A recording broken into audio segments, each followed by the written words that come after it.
ગુજરાતના અનેક શહેરોમાંથી શંકાસ્પદ હાર્ટ અને બ્લડ પ્રેશરની દવાઓ મળી આવતા આરોગ્ય તંત્ર સતર્ક બન્યું છે। એફડીસીએની કાર્યવાહીમાં 30થી વધુ મેડિકલ પેઢીઓમાંથી આશરે 1.70 લાખ રૂપિયાનો શંકાસ્પદ દવાનો જથ્થો જપ્ત કરવામાં આવ્યો છે। આવા મામલે ખેડાની જનતાએ પણ દવાઓની સપ્લાય ચેઇનની ઊંડાણપૂર્વક તપાસ કરી જવાબદારો સામે કડકમાં કડક કાર્યવાહી કરવાની માંગ કરી છે। લોકોનું કહેવું છે કે દર્દીઓના જીવન સાથે ચેડા કરનાર કોઈ પણ વ્યક્તિને બક્ષવામાં ન આવે।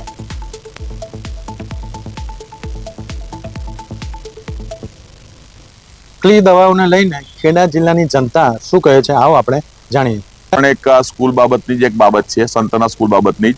સંતના સ્કૂલ જે જૂની બિલ્ડિંગ હતી એ તોડીને નવું બિલ્ડિંગ બનાવ્યું છે। હવે નવા બિલ્ડિંગમાં હાલની પરિસ્થિતિ ખબર નહીં, પણ 25-30 દિવસ પહેલાની વાત છે। એ ટાઈમે બીયુ પરમિશન વગર, ફાયર બ્રિગેડની એનઓસી વગર એ સ્કૂલની અંદર વિદ્યાર્થીઓ અંદર ભણવા જતા હતા। હવે એ કઈ રીતે જઈ શકે? ફાયર બ્રિગેડની પરમિશન એટલે ફાયર એનઓસી ક્યારે મળે? જ્યારે બીયુ પરમિશન હોય। બીયુ પરમિશન જ નથી તો એ સ્કૂલ ચાલે છે, ચાલતી હતી કઈ રીતે? અને જયારે પૂછવામાં આવ્યું તો ખબર પડી કે પેલું એફિડેવિટ લીધેલું છે સ્કૂલ પાસે, કે એફિડેવિટ થી થોડી કઈ મેળ પડે। એટલે એ તપાસનો બી વિષય છે કે બીયુ પરમિશન વગર એ સ્કૂલમાં નવી બિલ્ડિંગમાં બાળકોને ભણવા કેમ દેવામાં આવે છે? આ તો વર્ષોથી ચાલતા કૌભાંડ છે અને આનો જવાબદાર મુખ્ય સરકાર જ હું તો માનું છું, કારણ કે આટલા વર્ષોથી લોકો મરી રહ્યા છે મેડિકલ ક્ષેત્રની અંદર। એનું કારણ શું છે? અને દવાઓ એટલી સસ્તી મળે છે છતાંય મેડિકલ સ્ટોરો અને દવાખાનાઓની સાંઠગાંઠ। અગાઉ પણ આપણા ખેડા જિલ્લાની અંદર, નડિયાદની અંદર નકલી દવાખાનાઓ પકડાયા છે, નકલી મેડિકલો દવાઓ નકલી પકડે છે, નકલી ડોક્ટરો પકડાય છે। તો આ કેમના ગોરખ ધંધા ચાલે? આનું મુખ્ય જડ છે ભ્રષ્ટાચાર। આ સરકારની અંદર હવે તો એ રહી ગયું છે કે ફક્ત ને ફક્ત ભ્રષ્ટાચાર જ ચલાવે છે। અને આજે તમે જોવો કે આ સરકારની મોટી ઓફિસો કયા ક્ષેત્ર પર થઈ રહી છે, એનું મુખ્ય રીઝન આ જ છે કે ભ્રષ્ટાચાર। માલ ખાઓ અને બતાવો બહાર, અને હિન્દુ મુસલમાનના ધર્મના નામે લોકોને લડાવો અને આપણે પૈસાના જલસા કરો, ભલે લોકો મરી જાય। આ શું છે? આ મેડિકલ ક્ષેત્રે ક્રાંતિ આવવાની જગ્યાએ શું થઈ રહ્યું છે? માણસો મરી રહ્યા છે નકલી દવાઓ, નકલી ડોક્ટરોના લીધે। હવે એમને ખબર જ છે કે માણસ મરી જશે તો કશું કોઈનાથી થવાનું નહીં, એટલે આલી જ દે છે। અત્યારે પૈસા કમાવાના છે, અત્યારે બીજું કોઈ કારણ નહીં। બેન, અત્યારે તમે જો કે સાંઠગાંઠ એટલી બધી લેબોરેટરીઓમાં, પછી ડોક્ટરોમાં, કે આજે બધાએ પોતપોતાના હિસ્સાઓ બાંધેલા હોય છે, આખી ચેનલ ચાલે છે। ધારો કે તમે કોઈ પણ ડોક્ટર જોડે ગયા હોય અને એક રિપોર્ટ કીધો કે આ રિપોર્ટ અમારે કઢાયો, એને MRI નો કરાવડાયો, સોનોગ્રાફી નો ના હોય, તમે બીજા ડોક્ટર જોડે જશો બતાવવા, એટલે એ ડોક્ટર શું કહેશે કે આ રિપોર્ટ નહીં ચાલે, તમે નવો રિપોર્ટ કરાવડાવો। હવે એનું જે પત્તું બાંધેલું હશે જે તે લેબોરેટરી જોડે, એ તે લેબોરેટરી તમને લખીને આપી દેશે। એવું જ મેડિકલ સ્ટોર, અત્યારે બધા દવાખાનાઓ વાળાએ શું કર્યું છે?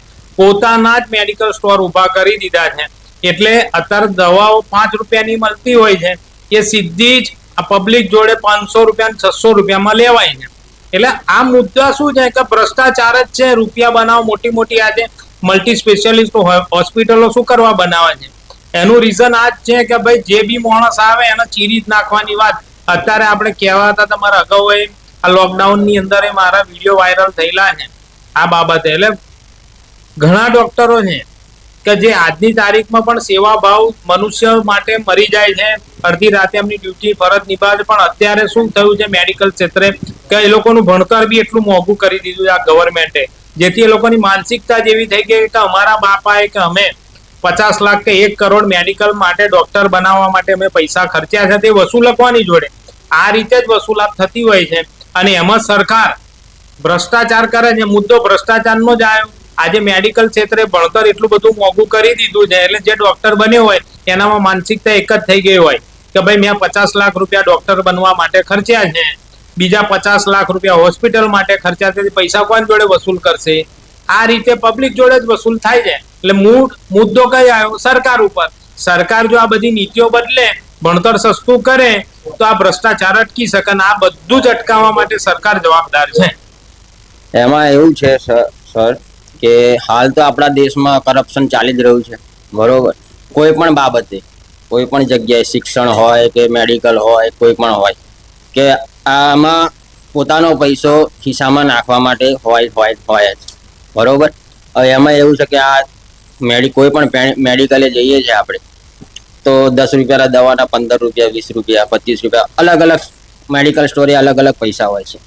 હવે એમાં એવું છે કે કોઈ પણ હોસ્પિટલમાં આપણે જઈએ તો આપણે જે રિપોર્ટ કઢાયેલો હોય એ રિપોર્ટ ડૉક્ટરને બતાવીએ તો ડૉક્ટર એમ જ કહે છે કે નવો રિપોર્ટ લેતા આવતા, અને લેબોરેટરીમાં આપણને નામ લખીને આલી દે છે કે આ લેબોરેટરી જજો કે રિપોર્ટ કઢાવો.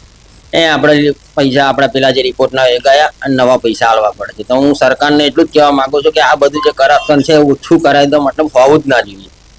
આટલો મારો સરકારનો અભિપ્રાય છે. આ જિલ્લાની જનતાએ જણાવ્યું તેમ કે નકલી દાવાઓને લઈને સરકાર કડકમાં કડક પગલાં લે અને આ આરોપીઓ જોડે કાર્યવાહી કરવામાં આવે. પ્રતિક ભટ્ટ, પ્રદેશ 24 ગુજરાતી, ખેડા.